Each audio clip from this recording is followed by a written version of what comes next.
नमस्कार. मी आज प्लॅस्टिक बंदी कायदा ह्या विषयावर बोलणार आहे. 2021मध्ये भारतामध्ये प्लॅस्टिक बंदी कायदा हा अंमलात करण्यात आला.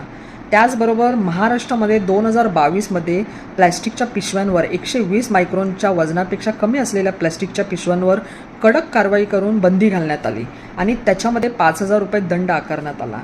पण आत्ता आपण 2024मध्ये आहोत तरी सरकार अयशस्वी ही बंदी रोजपणे प्लॅस्टिकच्या पिशव्यांचा वापर करतात आणि ह्याच पुढे मागे प्लॅस्टिकच्या पिशव्या कचऱ्याच्या डब्यात पडतात आणि कचऱ्याच्या डब्यांमध्ये गटारामध्ये त्या जाऊन अडवणूक होऊन सांडपाण्याला अडवणूक करतात आणि त्याच्यामुळे मोठ्या प्रमाणात गटारं भरली जातात.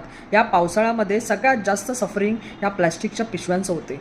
जर सरकारला खरंच पर्यावरणाची काळजी असती तर त्यांनी जो हा कायदा अंमलात आणला तो पूर्णपणे अंमलात आणला की पूर्णपणे त्याचं यशस्वीरित्या का नाही हा पूर्ण केला कायदा.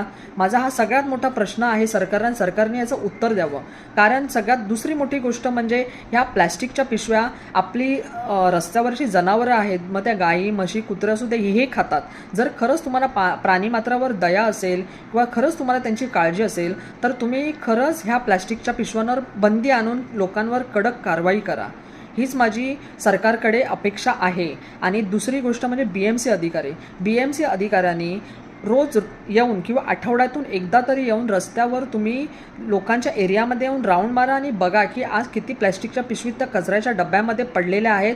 आणि त्या कचऱ्याच्या डब्यामध्ये पण सोडा ह्या बाहेरसुद्धा पडलेल्या असतात आणि लोकांना इतका त्याचा त्रास होतो की त्या लिटरली पाण्यामध्ये त्याची अडवणूक होऊन सांडपाण्यामध्ये त्याची अडवणूक होऊन गटार नाले भरले जातात लोकांच्या घरामध्ये. मग हे सरकारने हा जो कायदा आणला आहे तो अंमलात आणण्याची पण सरकारची जबाबदारी होती की नाही. पण का सरकार ह्याच्यामध्ये अयशस्वी येते?